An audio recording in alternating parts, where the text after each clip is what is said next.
Hello, it's another Motivational Monday. This is Jenny. Welcome to my channel where we focus on using ordinary materials to make beautiful things. Today I'm trying something new in content and in video style. So we're going to speed up the actual video to about 2.5 times the normal speed. And I'm doing the voiceover, as you can tell. So this is a different format for me. So let me know in the comments if you like this format better or if you like the traditional one better. I'm happy to do it either way, whichever you're more interested in hearing. So today I am trying something, as I said, a little bit different content-wise. I have been watching quite a few artists create pop art style collages lately. This particular video was inspired by one named Nem Bailey, or maybe Bally. Her work is available on YouTube, and I will link her channel below in the description box. She has quite a few things about doing collages using magazine images and things like that. So I am totally inspired by her channel, and I encourage you to check it out. So today's video is starting with the background already prepped. It was just a plain piece of paper. It was the back of one of the ones we had done previously. It was just kind of a manila cardstock. So I went in and kind of smushed some paint around in 3 different colors. You can see there's kind of an orangey and a peachy and kind of a coppery pinky tone there. So those were all smushed, and then I went in with antique gold and did some stenciling to provide a little pattern in the background. Then I splattered some black on, and then I splattered some white on and kind of smushed it around too, just to give more of a soft effect. And here I am going in with washi tape to create a border. I have never done this before, and I've watched lots of artists creating borders on their layouts, and lots of them do it different ways, but I thought this way was a really fun one because I like the mix of patterns. I chose this washi tape based solely on how wide it was. So I took the washi tape I had and I held up the different widths, and I figured out which one I liked for the size. And then I pulled out every washi tape I had that was the same width. So I laid that down, and now you can see I have some magazine cutouts here to collage down. And one of the lessons that I have learned is about proportion, and we have played a little bit with juxtaposition in the past. And the proportion on this one, as you can see, the head is much larger, which gives it a really much more interesting pop art kind of look. So I really love that. This ad with the head is from Gucci. These are from fashion magazines, these 2 cutouts with the body and the head. And this Gucci ad is fabulous. If you've ever seen the ad, the page looks like an old style, like high school senior portrait almost. But then they've put these really great Gucci sunglasses on her, and it looks airbrushed and drawn, and there's this really fancy edging around it. It's a super cool ad. So, that one was just too good to pass up. I'm not sure which ad the body came from, but I was totally attracted to it because the coat that the model was wearing is really fancy. There's a lot of embroidery and stuff on it, so it was really fancy and cool. So here I'm just gluing it all down. You can see that I've cut a slit between the face and the hair so that I could tip it a little bit on the body and get the hair behind the shoulder. I did add some cardstock to the back of the head so that it would be protected when it sticks up. You can see it sticks up a little bit above the page, and I didn't want that part to get all messed up and torn and smushed. So I added some cardstock to give it a little body. So now I'm going in with some paint pens, although I struggled with these, so I ended up using Sharpies instead, and I did get a paint pen to work. but I really had trouble with these paint pens. I bought them quite some time ago and used them, and they were fine, but I haven't used them in a while, and so it didn't occur to me that I really needed to go in and shake all of the pens and reprime them and get them ready before I wanted to use them. So if I had done that in advance, I would have been ready to use them on this project, but I didn't think about doing that. So I was pretty frustrated while I was doing this because I couldn't get the paint pens to work, and I really wanted them to work. They're not Posca brand. They're a more inexpensive brand. And as I said, I've had them for some time, and they worked fine. I just couldn't get them to work for this project. But later, I went back and did some shaking and did some repriming, and they worked fine again. So it was user error, although it was frustrating at the time. It seemed like the pens were like maybe out of paint, but they weren't. So that was just me. So I decided to just continue with some Sharpies, and I got some Sharpies out, and you can see I'm just outlining everything. And that's one of the tricks that I have seen other artists do. And I do some outlining here, and then I go back later and add a little bit more outlining because I didn't quite outline all of the luggage there. The quote we have today has to do with carrying excess baggage. So I thought this luggage was a good choice for the layout, and I really enjoyed doing this layout. I had a lot of fun with it, and aside from the frustration with the materials, then it was a fun thing to do, and I would definitely do it again. If you haven't tried this style of layout where you do something out of proportion and then we're going to write some lettering over on the side and make it pretty big, that kind of thing, I would definitely suggest giving this a shot. Once I had outlined things, I decided to do a little bit of doodling. So you can see in a minute here, I'm gonna put some socks on my model here, because everybody needs striped socks. Everybody needs striped socks. And it kind of reminded me of Dr. Seuss. I'm not really sure why, but maybe it's the red and white stripes of the Cat in the Hat reminded me of that. So that was fun, and I liked putting the stripes on her socks, and I doodled some polka dots here on her shorts. When I finish, I go back and do some outlining on the interior parts as well. I guess I didn't realize, that I wanted to outline those things. So this was kind of a learning process for me. As I said, I have not tried this particular style before. So I probably didn't do everything in the order that maybe I would, if I did it again, I would know to be sure to outline everything when I start, instead of kind of outlining things as I go.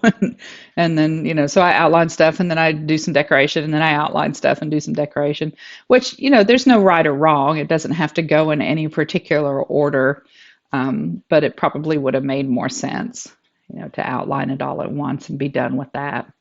So I decided that my model there needed some red lipstick because red lipstick is my favorite color, and I think everybody needs red lipstick. So that's why she's getting that.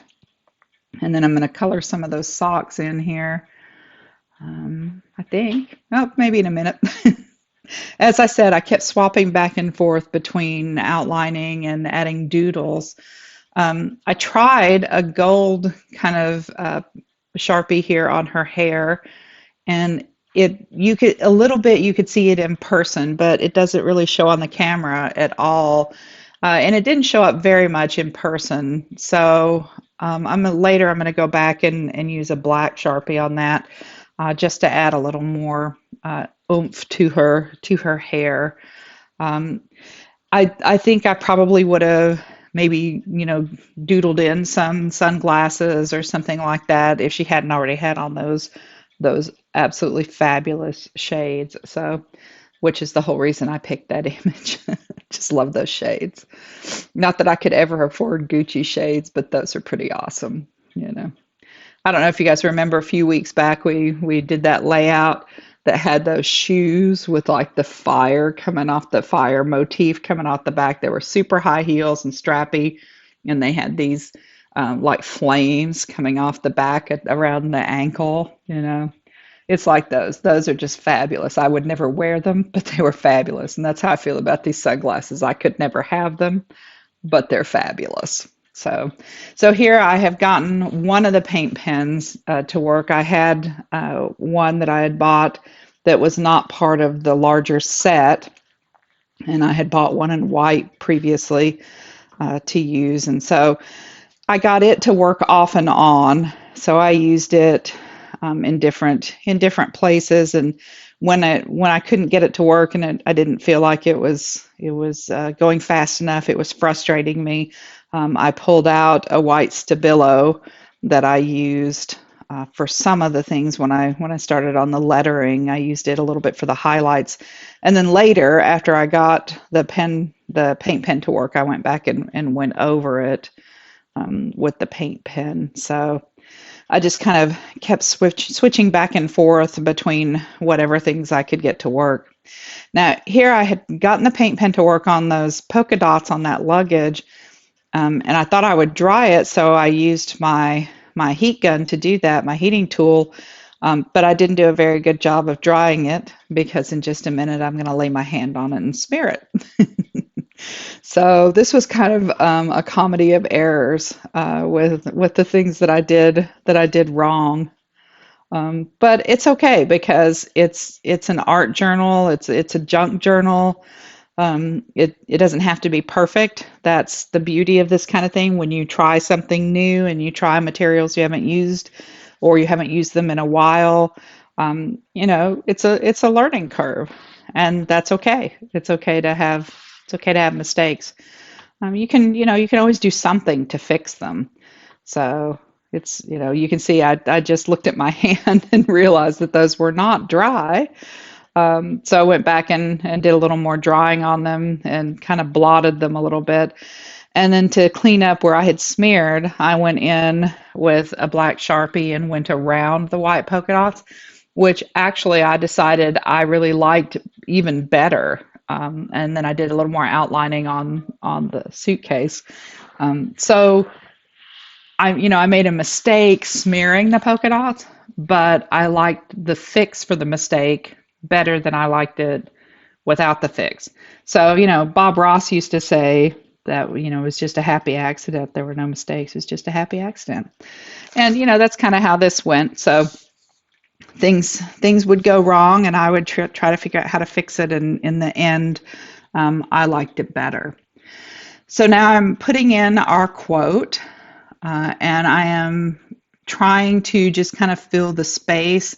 Normally, I do a little more planning with the lettering. I try to figure out, how many letters I can get onto a line and how many lines I'm going to need. And I usually do it on a separate piece of paper and then put it into the layout. But this one, I decided to be brave and wing it on the page. So I wrote it in, and then I went back with that Sharpie and kind of thickened up the line so it was much darker and easier to read. So I really thought this quote went very well with the motifs I found with that luggage and with the girl looking at it. It just spoke to me this week, that there are some places you can't get to if you keep hanging on to all of that baggage. So I think that's something that many of us need to remember. I know I need to remember it from time to time. And so I'm kind of feeling that way this week as I am moving forward with starting my business and trying to get customers and visiting, with people and things like that. So it's a little intimidating at times, to do that kind of thing, to step out of your comfort zone and do something different. And so I think, we have to remember to let go of maybe some of the things that happened in the past that didn't go our way, so that we can, put a smile on and move forward. Um, you know, Forward is movement, even if it's slow. So that's what we're doing. So here I'm just working on getting those letters fattened up a little bit. I would like to work on creating like some really cool kind of lettering style. So I think one of the things I need to do is maybe look at some videos on lettering. I have a couple of books, so I think I need to get some of those out and do a little practice and learn maybe some more interesting lettering styles. I think that would be a lot of fun, so that I could spruce those up a little bit. So I tried again with one of the markers to go in and put in a little bit of shadow and interest, and I couldn't get it to work at that point. And I was really frustrated with trying to make it work. So I just went back to that white Stabilo and used that. And you can see that looks pretty good. I think the paint pens, the advantage to them is that they are super bright and opaque. So when you use something like any kind of fat pencil or crayon, something, it's opaque, but it's not as dark. You really have to go over it to get it to be that super bright, thick line. And so I'm putting those white marks in, and they are definitely helping the lettering. But later, when I got the paint pen to work again, and I went back and went over those marks with the pen, it really, really popped off the page. So I think the lesson here is just be sure to, make those paint pens work before you get started. Now I know a lot of people I watch. I guess everybody I watch. I shouldn't say a lot, because I don't think I've seen anybody who was using an off-brand of the paint pens. Almost all of them are using the Posca pens, but those are fairly pricey, I think. So, I think mine are probably okay. I just have to remember to prep them a little bit, prime them before I get started. So now I've decided that I've got this empty space down here and it needs a little bit of doodling. And so I kind of just go to my, go-to little corner flower doodle. It's okay to have one or two go-to doodles that you use all the time, because when you put them into a page, it just kind of says, hey, this is my work. It's kind of my style, my signature. So there are a few things like that I always kind of go to, and that would include this little kind of flower thing. And so I'm putting some of the polka dots there on the flower to tie it to the polka dots on the page across from it. I'm going to try that paint pen again. Oh, nope, I thought I was going to try the paint pen again. And I'm going to go back and finish outlining. It looks like I'm going to go back and finish outlining the luggage, because as I looked at it, I realized that the top one looked a lot better with all of the outlining and the polka dots on it. And so even though I had outlined around the whole stack of luggage, I hadn't done all the interior things. And it's really the details in this style that make it work. It kind of gives it a cartoon-like finish, and so you get that finished product that feels finished because the details are there.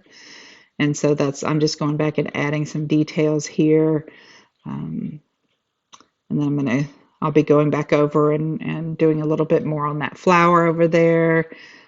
With that white paint pen, I'll get it to work and fill in some of those polka dots. Overall, though, I really thought this was just a lot of fun. I really enjoyed doing this. It was great fun, and